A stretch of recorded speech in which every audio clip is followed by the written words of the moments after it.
money. That's the only thing I'm biased to. I think that's why I like the Jets. Yeah. Because it gives me an excuse to wear green every day. I'm Tank Spencer, Jeremy Greene alongside Brian Haynes as well. We are the Sportsocracy. And let's talk about the NFC North. The NFC North is just, with the Aaron Rodgers thing, It's wide open. this whole division is just thrown into turmoil. It's wide open. Yeah. However, you have two of the biggest rising superstar GMs in football. Brad Holmes is one of them. The way Brad Holmes was able to handle this thing, Oh, man. unbelievable job for the Detroit Lions, as they just sit there at number 9 and Penny Sewell falls right into their lap. It was the biggest softball Yeah. I mean, of the draft. I was a little bit concerned that we were going to see the same old Lions, and it immediately changed. And not only that, after that, I thought, well, they did one thing right. They'll continue. No. This new regime is going to change the entire culture of this franchise. I think that you could see a path to where Detroit gets back to some relevancy very quickly. I'm not talking this year. Let's be clear here. They had a great draft. They're still going to be absolutely terrible. Mm-hmm. Next year, again, I'm going to use what Jeremy said in the Billis line. Year away from being a year away. I could see this possibly be doing something. In past Detroit Lions history, though, you would not have expected them to hit the ball out of the park on this one. I just kind of envision past Lions administrations still going with like Devontae Smith with this pick, even though Penny Sewell had fallen in their laps. But they did the right thing with the number 1 pick. And then they go back-to-back defensive tackles with Levi Onwuzurike, and then Elaine McNeil. Onwuzurike. Yeah. Say it how it's spelled. You keep saying it wrong. It makes me want to say it wrong. Nope. Say it how it's spelled. The thing that I like, and I don't love the Levi Onwuzurike pick. Yeah. I'm not going to lie. That's the reason they're not an A+. Because I don't love that pick. I actually like Elaine McNeil better. But what you did was you fortified closest to the ball. That's what good teams do. Mm-hmm. You build the lines before you build everything else. Yeah. It's like building a house. If you try to build the roof before you build the footers, you're going to have a problem. The Lions set a really stable foundation with guys closest to the ball, and they also did one other thing that's not going to be talked about. Ooh. These are not guys that are going to contribute to extra wins this year.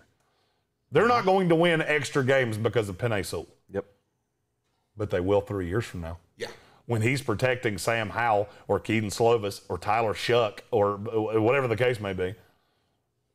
I love everything they did. Amon-Ra St. Brown, home run in the 4th round. That is 100%. I was waiting for him to come off the board, and when they came up the Detroit's pick, it wasn't even something I was thinking about. I just was thinking, what else are they going to do? Right. And they hit that one, and we all were like, holy crap. I mean, he is going to be – I think he's going to be a player in this league for a very long time, and I think you had to get at least a wide receiver in this draft, and if you could wait till the 4th round and get one that you could be a starter, well, come on. They got my 7th wide receiver in the draft in the 4th round. Yeah. I also like the Derrick Barnes pick. I know they got kind of panned on that. Right. That was a guy that was getting day 2 hype at one point. Yeah. And I know some people don't like that and they don't agree with that. I got news for you. It was happening. So you got good value. I'm good with it. I liked everything the Lions did. And even in the 7th round, Jamar Jefferson, he's a guy who's going to play snaps. What? What positions he play? Running back. I don't care. You've got Kerryon Johnson. You've got DeAndre Swift. Mm-hmm. What is he? Your You got fat 4th Jamal running back? Williams. Fat Oh, yeah. Jamal Hell, I Williams. forgot about him. Yeah. Yeah. Jamar Jefferson. I also didn't love Jamar Jefferson, just let that be known. Yeah. That's about where I had him going. A lot of people were talking about that being a great value. It wasn't to me, but okay. I thought it was. I don't hate it, but I thought it was, and at least it will keep them competitive in all of the games that they lose. Yeah. In the lovely cake of draft that the Lions baked, Jamar Jefferson was the tassels hanging off the thing it was sitting on. There you go. And that's probably being too And they were much. unedible. Yeah, they weren't like sprinkles tassels. Right, but build at the lines, and that's the good start to your franchise rebuild. Correct. All right, now let's talk about the Minnesota Vikings. Oh, I surely thought we were going to start with Justin Fields, but nope. Go ahead, keep going. Minnesota Vikings. No, we were just going in reverse order. Okay, That's how we that's usually do these. The Vikings, they were able to pull the move of the first round. Mm-hmm. They traded down from 14. They got extra draft capital. And the guy that they should have Still taken the at same 14 guy. was still there at 23. Same guy. Before I put the graphic on the screen, do you have a celebratory button over there?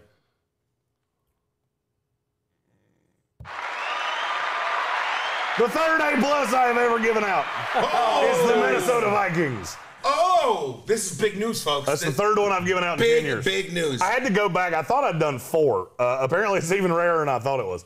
I've given 3 A+ ever. Minnesota is 3. Yep. And you know why? Because there are caveats to how you get an A+ from me. Number 1, your first pick has to be the guy you came into the draft trying to get. Yep. That's Christian Darrisaw. B, you have to add draft capital in some shape, form, or fashion. They did that with the number 1 pick. They traded down 9 spots with my team, added 2 third-rounders, and still got the guy they wanted. Yeah.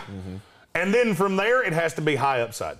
Because once you get later in the draft, I'm all about taking guys that, I mean, let's be really freaking honest here. Half these guys are not going to be on the team 2 years.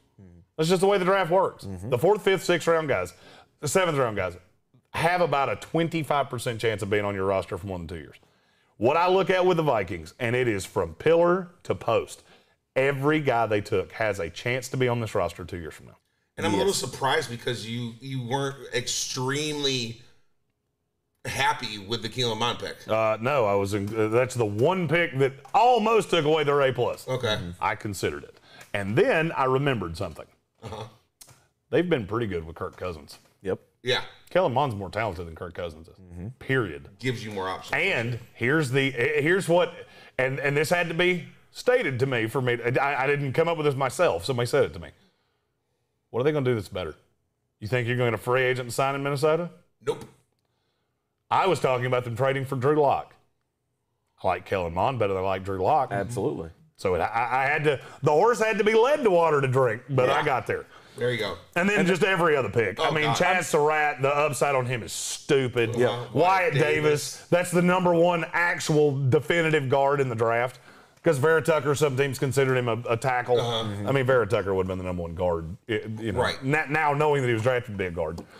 You know, Patrick Jones is a guy I really liked out of Pittsburgh.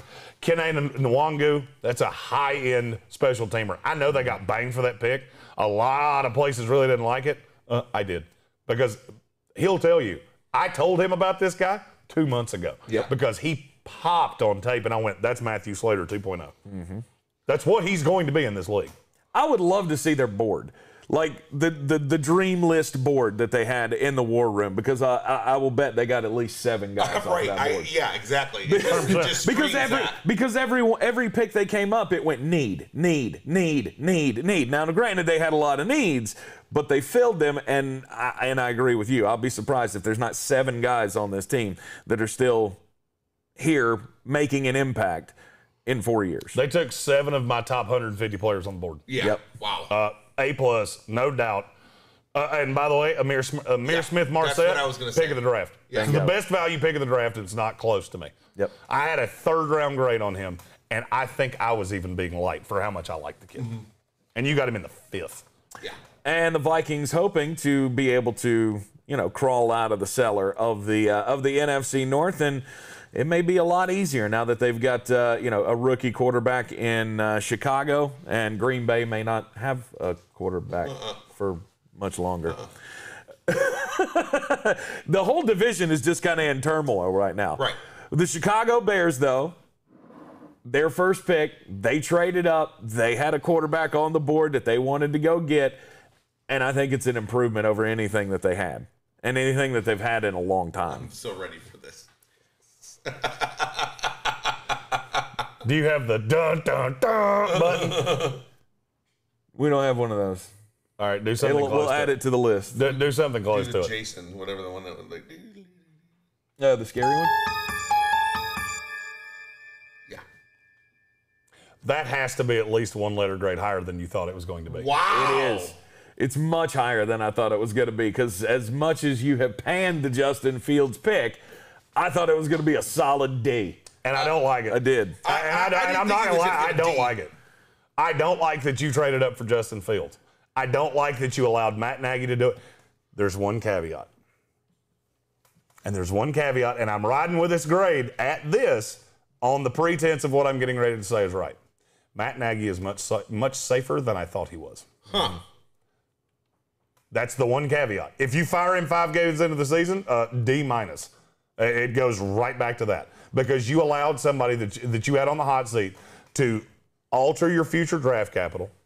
You're going to install an offense with him, and then he's going to have to learn another one in a year. That has a recipe for bad disaster written all over it.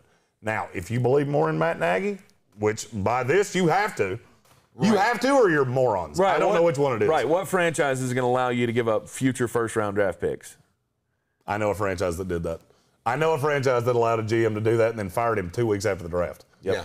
Hi. You want to know what happened to Sam Darnold? That. Welcome to being a Jets fan. Yeah, that's what I'm scared of, is that Ryan Pace is on unsteady footing, Matt Nagy's on unsteady footing, and you're going to have Justin Fields learn 2 offenses in 2 years because that's not a recipe for success. And they go out and they go 2-4 and they're fired after week 6, and then it's just like Patrick Holt and my wife in the comments just killing it. Tank's always looking for a hard day. Oh. Good for you. I love you people so much. Wow. I thought we were tighter than that, Amy. Oh, Patrick Holt did. Patrick Holt said the same. They said the same thing at the same time. I don't expect anything less than Patrick. But I'm a little disappointed. Anywho, after the Justin Fields, I thought the Justin Fields pick was what they had to do. They had to go out and get a quarterback, and they did it. I have to say this about Justin Fields. I don't know how his game plays in Chicago. I don't like that they cut his left tackle the minute the draft was over. Yeah. I don't see Jenkins as a left tackle. I never did. I saw him as a right tackle. I said, how many times did I say that in the pre-draft process? This has nothing to do with the Bears. This is not a shot at them. This is, you took a combination of players here that terrify me. Mm-hmm. Now, with that being said, is he better than Andy Dalton? 100%. Yeah. I can't talk out of both sides of my mouth and say, just ride with Andy Dalton when I've been killing it all offseason. If you've got to have a better quarterback back than that. Yeah. Well, you managed to get the one quarterback you could get that was better than that. Do I love the fit, and do I absolutely see a potential that this goes historically badly? Yes. Yes, I do. Tevin Jenkins in the second round, their best pick by far of the draft. I love that pick. I just don't love that they plan on playing him at left tackle. Right. Now, he is a bully of an offensive tackle, and you know what? Maybe with the correct coaching, he can be. I did not see that. I did not see a left tackle on film with him. Mm-hmm. They did. And I'll be honest with you, I like the Larry Borum pick too. I think Larry Borum can be a starting tackle in this league. I said that on draft day. Yes, you did. I mean, I like that from 217 to 228, within 11 picks, they picked up Khalil Herbert, Daz Newsome, and Thomas Graham Jr. I mean, that's 3 quality picks in the 6th round. It's Khalil Herbert is the second best running back on this team. Yeah. And you got him at 633. Yeah. That's ridiculous. The only thing that I didn't like about their draft was I would have liked to see them go after some wide receivers higher in the draft. Because if you're going to have a young quarterback, you need to give him weapons to throw to. He's got Allen Robinson. You got him Daz Newsome, who I like. And Darnell Mooney and Anthony Miller. Yeah. And I still believe I got news for you. First of all, this team's going to be running more two tight end sets than you think. Cole Kmet's going to do with Jimmy Graham, and I almost called him Jeremy Greene, for the love of God. I got 2 more days, and I am on vacation for 4 days. I like Cole Kmet. I think they're going to run more 2 tight end sets. Mm-hmm. I think you're going to see more of Khalil Herbert than you think you will. I think they're going to run the ball a lot, trying to make this easy for Justin Fields. I don't hate it. I mean, I'm going to be honest with you. I wanted to hate it, and I thought I was gonna. Yeah. And when I set out to do grades, I was like, it started at a D, and it actually got higher than this. I had to step back a step and go, just remember it's Justin Fields. Remember it's Justin Fields. It's the guy that you had at 5 among the quarterbacks. Just remember that. See, there is some sanity creeping into that brain of yours. I like it. He's still my 5th quarterback. Do I need to pull up that list of 5th quarterbacks in the draft again? No, you don't need to pull up that list of 5th quarterbacks. We all know the history of it, but never mind. We're not getting into it. Weren't no fun. They weren't good. You ought not have done that. What'd they kill Justin for? They didn't even make a pick. Yeah, they didn't even make a pick, and the Green Bay Packers stole the show on draft night. As the news came out about Aaron Rodgers and the future of that franchise is spotty at best right now. We don't know if Aaron Rodgers is going to return. We don't know if he's going to retire, if he's going to get traded. We don't know what's going to happen right now. And the Green Bay Packers went into the draft with this like, fuck it. Since Aaron Rodgers doesn't want to be here, we're not going to do anything to help him out. One of the lowest draft grades I have. Yeah. I really struggled to find a pick that I actually liked because there weren't many. I do like Tadarius Slayton. Mm-hmm. I said in the pre-draft that I think he has the ability to be a high-level player in the NFL in the right system. I think this is the right system. Right. I don't absolutely hate the Amari Rodgers pick. Mm-hmm. I don't absolutely hate it. But you kind of do. But I kind of do. Just solely because there's so many receivers in this draft, and that's who you wind up with as your first. I do not understand. And look, I'm one that has said the skill position guys, there's so many of them at this point, you can take them later. Right. I have not killed Green Bay for not doing that. What I do not understand is you had Rondale Moore, you had Elijah Moore, you had, I'm just trying to think all the ones that were on the board. De'Ami Brown. All of these weapons are on the board at 29. Yep. And you took Eric Stokes, who may or may not be the best corner that came out of his own school. Yeah. He's not. Georgia fan, I got news for you. I don't give a damn who you are. You haven't watched more of Eric Stokes than this one right here has. Yeah. And neither have I, and I will admit that. I watched the scouting film, and I saw a late second, early third round grade. You took him at the end of the first. Yeah, I felt Tyson Campbell was the best cornerback coming out of Georgia, but I mean, it's not that I hate Stokes. I like Stokes. He's a very physical corner, and I think he could be. I think he could be a great partner for Jair Alexander. But you should have taken him in the second round because I think he still could have been there. Now I've heard that there were some other teams that were really high on Eric Stokes. Buffalo got them. I'm going to go ahead and tell you. I'm AFC East Jets fan, reasonably well connected to the AFC East. The Buffalo Bills got them. Nobody will ever admit this. You will never hear somebody go, "Yeah, we did that." Oh, the Buffalo Bills floated that they were taking Eric Stokes. Right. Because they knew Green Bay liked him. And they were afraid Green Bay was going to take who they wanted in front of them. Yeah. And it wound up not being true, or it wound up not happening that way because the Bills took Greg Rousseau, and I don't think Green Bay was taking him under any scenario. But yeah, Buffalo floated that on purpose. They were never taking Eric Stokes at 30. My grade is for once on par with yours with a draft class. I went with a D for them as well because I can't believe you didn't take a tackle. Like you lost offensive line talent in this in this free agency period, and you didn't address the left tackle position. To me, that was scary. Tevin Jenkins, that's the guy. I'll be honest with you, they were hard. They had that hard D that Tank was looking for Tevin Jenkins throughout the entire process. Yeah. And then you don't take him, and I don't understand it. Like the Aaron Rodgers thing, you know what? I'm gonna say the same thing I said on the ESPN radio show. If Jordan Love could play his way out of a wet paper bag, he'd already be the starter of this team, and they would have shipped Aaron Rodgers out. Yeah. They know, and it's not the first time I've seen this with a quarterback. They 100% got Jordan Love in the building and went, "We fucked up." Yep. Mm-hmm. It's the exact opposite of what I heard about Pat Mahomes. With Mahomes, as soon as he got in the building, they went, "Oh shit, he's good." Yeah.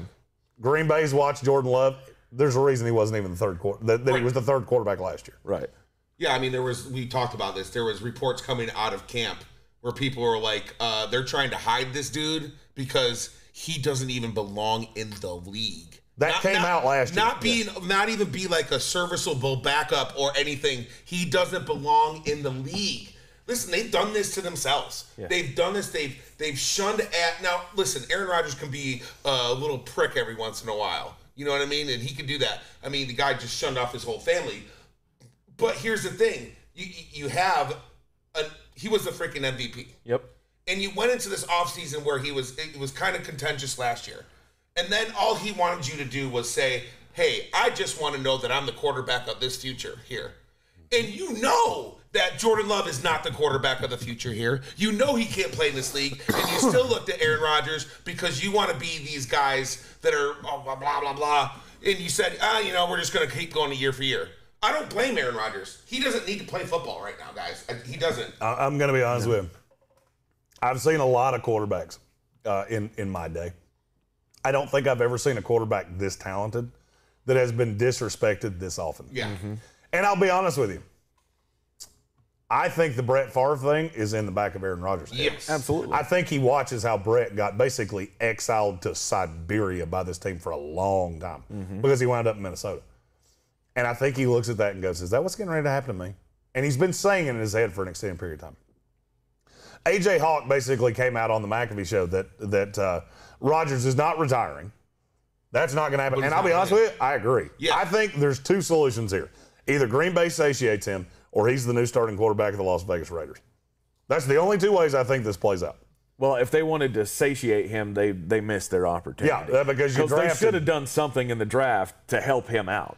Well, and you didn't. See, that's the thing. Is like if you know that Jordan Love is not the guy, if you know he can't play in this league, why do you continue to feed into this? We don't give a shit what Aaron Rodgers wants. We're not going to give him what he wants. Yeah. You know, I've seen this both ways now with the Green Bay treating Aaron Rodgers this way, and then Jeremy, you brought up the other day when we were talking about the first round and the pairing of college receivers with their quarterbacks from college. If that's what the quarterback wants, if the quarterback wants a tool, why would you not give it to him? Yeah. And they have refused now 2 drafts in a row to do that for Aaron Rodgers. So why does he even care? And I think this is what happens when you don't have a true owner. You don't have a true owner. I mean, after there was reports that the president and the GM and all these guys were flying on separate planes to go meet with Aaron. Yeah. What the hell are you doing? Yeah. Gutekunst, the GM, has been going rogue here for an extended period. Yeah. Mm-hmm. I mean, there's no doubt. You cannot tell me that your scouting department is telling you this. I talk to too many scouts. Either you have scouts that are viewing completely different shit than the rest of us are. Yeah. Or you've got a GM that's kind of going rogue. And then the reports started coming out that he was going rogue. Yeah. And I went, that makes sense. It's just amazing to me that without Aaron Rodgers, to me, this team is irrelevant. Done. And 100%. And so you know it. Mm-hmm. But you're not going to give Aaron Rodgers that power because it's too much power to give one player that they can get everything that they want. If there's a player you give it to, it's him. And you got Devontae Adams already coming out and tweeting like, you don't know what you got till it's gone, because he's reading the tea leaves. He knows what's happening. Yeah. He knows Aaron Rodgers will not take another snap for the Green Bay Packers. It's over. It's done with. Call your mom. Yeah. He leaves, and this is going to be bad. And if he leaves, this is the Chicago Bears division. And think about that. Yeah. Oh, I know. And that, well, yeah. Maybe. Yeah. Who else? Minnesota? Minnesota could probably win this Minnesota going to be the winner of this division? They would win the division if Aaron Rodgers isn't there. I firmly disagree with that. Yeah, you're wrong. It sucks to be wrong, but somebody has to be in every argument, and it rarely is me. Ring that bell like 6 times, dude.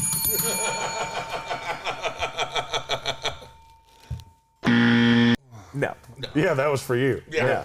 The bell had already rung for me. The Chicago Bears, I wouldn't be surprised to see them win this division if Green Bay shits the bed on this whole Aaron Rodgers thing. Yeah, with that button, like every race Tank's ever been in his life, he was a day late and $1 short. Oh. And 500 feet behind the other kids. Oh. All right, let's get into the NFC South. I'm Tank Spencer. Jeremy Greene's alongside Brian Haynes.